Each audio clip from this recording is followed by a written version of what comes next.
This is going to be a different type of video since I don't want to set up the camera, and I figured that I'd work on something in a 3D modeling animation program while I share my thoughts with you on this subject. And I'm really out of practice with this program, so you may see a lot of weird things that probably shouldn't happen, or zooming in and spinning around while I get used to it again. I've gotten a few questions about what I think about the Xbox One, and I didn't want to comment it until Microsoft clarified more details on it. Mainly because I don't like to comment on speculation, especially when that speculation is from people who are either on one side of the fence or the other, and only looking through their rose-colored glasses while each side yells at each other at the top of their lungs. I also wanted to see what Sony had in store for the PlayStation 4, which I am very happy to see that Sony didn't go the route Microsoft did and decided to go with a more consumer-friendly system that focused on gamers and their needs as consumers. The Xbox One gets an reaction from me. Some things are cool, some are alright, and others are just stupid decisions. The specs are on par with those that you find on a gaming computer from last year, and it runs on an x86 architecture, which means is the same type that your PC runs on. So the system isn't going to be backwards compatible, but I'll get to that later. I like the design of it. It's that neo-retro style with that VCR look, and in case you're too young to know what a VCR is, it's what was before DVDs and Blu-rays. The new controller looks like something that you'd see in a cyberpunk movie. The home button is moved upward. I just hope that it's not too far of a reach, as the 360's home button is in the perfect place. The system also installs games on the hard drive. Not partially, but fully, so you no longer need the disc in the system to play the game, which is nice. But you only have a 500GB hard drive, and these games are going to be on Blu-ray, which can go up to 128 gigs of data. Your average game is about 9 gigs, and now that the system is more powerful and can handle more data, games are going to grow in size. So you might fill up your hard drive pretty quickly. And there is no upgrading the hard drive. That 500 gigs is all you get. So if you have a lot of games, you're going to be deleting and reinstalling your library a lot. The new Kinect looks like it matches the system, but I don't see the point of people complaining that the system needs it to be connected to function. It comes with the system. Those of you who are complaining about it make it sound like you have to purchase it separately. You don't. Why would anyone sell something without a part that's required for the device to function? If you don't like it, you can turn it off. If you don't like it, don't use it. If you don't like it, don't buy games that use it. And if you really hate the fact that the system requires something to function, but yet you are not required to use it, then don't buy the system. Every argument that I've heard for being against the Kinect requirement is a pretty stupid one, because you, the player, are not required to use it, so just let it sit there. I think the option to be able to watch cable TV on the Xbox is excruciatingly redundant.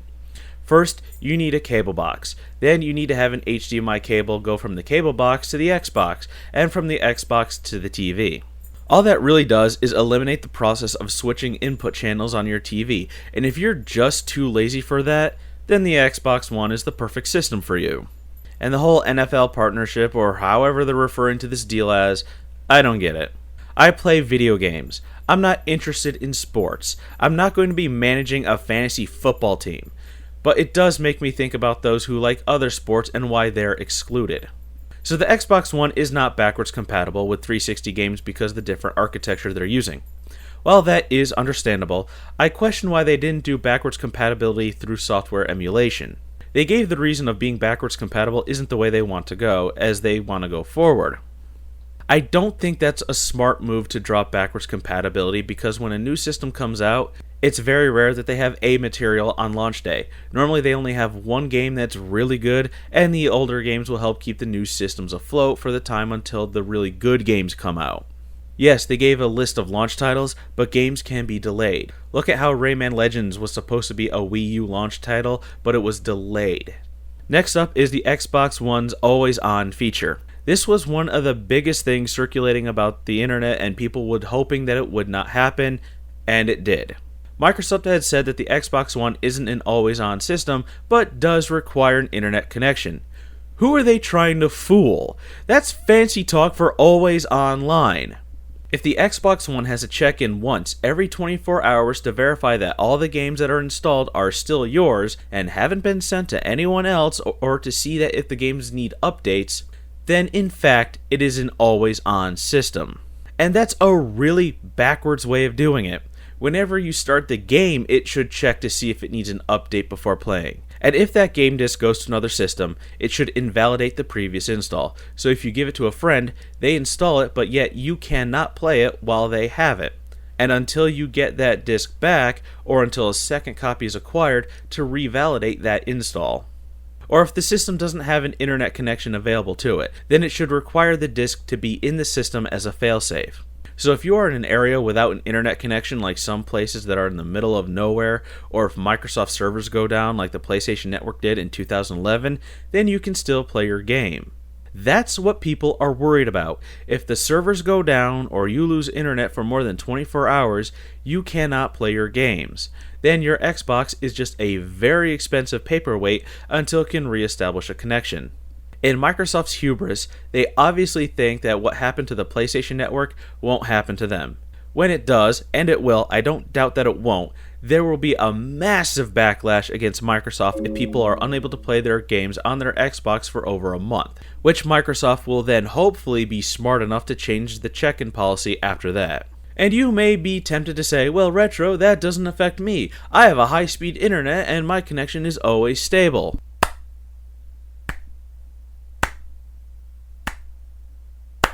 Well then, good for you. But could I get you to stop thinking about yourself for a few minutes and think about people who are affected? If you live in an area without a form of broadband and only have dial-up, or are in an area with no internet access at all, Microsoft doesn't care, as they obviously don't want your business. If you move and have to wait a week or two for your internet to be back on, you can't play your games.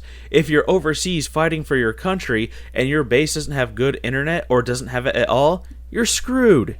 The Xbox One needs to be connected 24 hours a day because it has a check-in once a day. Now when that check-in time comes, does it check for all the games you have installed, or is each game checked at different times? In any case, it's an always-on system. I'm more angry that Microsoft is trying to deceive people by saying that it's not always on but requires a connection. If something requires an internet connection, then it is an always-on device. It's as simple as that. But what about the future? What happens with the Xbox after the Xbox One? Will the Xbox One use the same servers its successor will use? We don't know, and that's 10 years down the road. If not, will the Xbox One servers be retained? The answer to that question is obvious. No, they won't. When the Xbox One stops being profitable, they're not going to support it anymore. Those servers will go down and the console will be useless for gaming, and anything that you had in that cloud is gone forever. Then there's the whole pre-owned or borrowed games ordeal. At first, Microsoft was saying that pre-owned games would require a fee to play and that the fee can be up to the full retail price of the game. But they also brought up the notion of being able to sell and trade your games to people online, but that hasn't been brought up again. They later said that the Xbox One was able to play pre-owned games without a fee, and letting your friends borrow a game was possible without a fee. If you were to go over to a friend's house with a game, they initially said that playing on their system would cost a fee, but then retracted that and said that if you signed into your profile, then you could play the game without having to pay a fee. Now that sounds more reasonable. If you go to your friend's house for a night of gaming, I've had my friends sign into their Xbox Live account on my system, so I didn't see an issue there. At first they sounded like they were blocking used games, but now came out and said that you can buy used games at participating retailers if the publisher allows it. The publishers are the ones trying to kill off the used game market, so of course they're not going to allow it. But you can bet the farm that Microsoft, EA, and Activision are not going to allow used games. But used games is a subject for another day. They did say that your friends can borrow your games if they have been on your friends list for at least 30 days, and the game can only be given out once.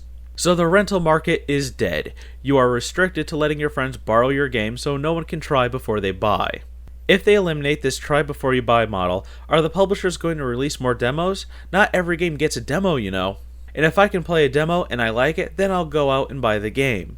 And I'm not going to believe anything Game Informer or IGN says, since the publishers pay them for good reviews to get people to buy their games. I may check out other YouTubers to see their reviews on the game in question. But what are the chances that they'll review it? They may rank games instead because they can't afford to buy new games all the time. The Xbox One is getting a lot of negative feedback for these bonehead decisions that Microsoft has decided to implement. The gaming community is outraged because Microsoft is not telling but commanding gamers how they should play their games by Microsoft rules, not the rules of the gamers. When the Xbox One comes out, the 8th generation will be a remember when generation. Remember when we could lend a game to a friend without restrictions? Remember when you could take a copy of a game to a friend's house without a hassle? Remember when we could rent games? Remember when we didn't have to stay connected to the internet all the time? Remember when there were places that had rows of gaming systems that we could go play games and socialize with our friends and meet new people? I'll be honest, I thought Sony was going to do the same thing. After all, they filed for a patent for the restriction of used games, and even though they said that the PS4 wasn't going to be an always-on system, I was afraid they were going to go the Microsoft route and say that it isn't always on, but requires an internet connection. But I'm glad to see that Sony is focusing on games and the consumer, because what is good for the consumer is good for the industry.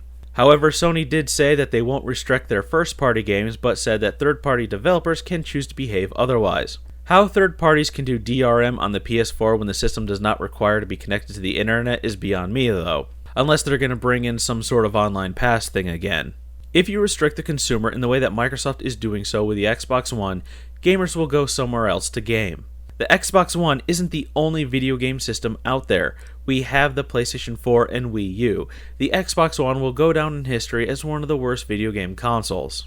And with the way Microsoft is handling the Xbox One, I would be very surprised if they make it to the 9th generation of gaming. The Xbox One is not a gaming system. It's a wannabe cable box is what it is. If you're going to watch TV, watch TV. There's no need to have your Xbox act as a pass-through. Does the experience of watching TV really need to be enhanced? You sit on the couch and watch it. That's it. If you feel the need to enhance your TV watching experience, just start touching yourself. There, you saved yourself $500.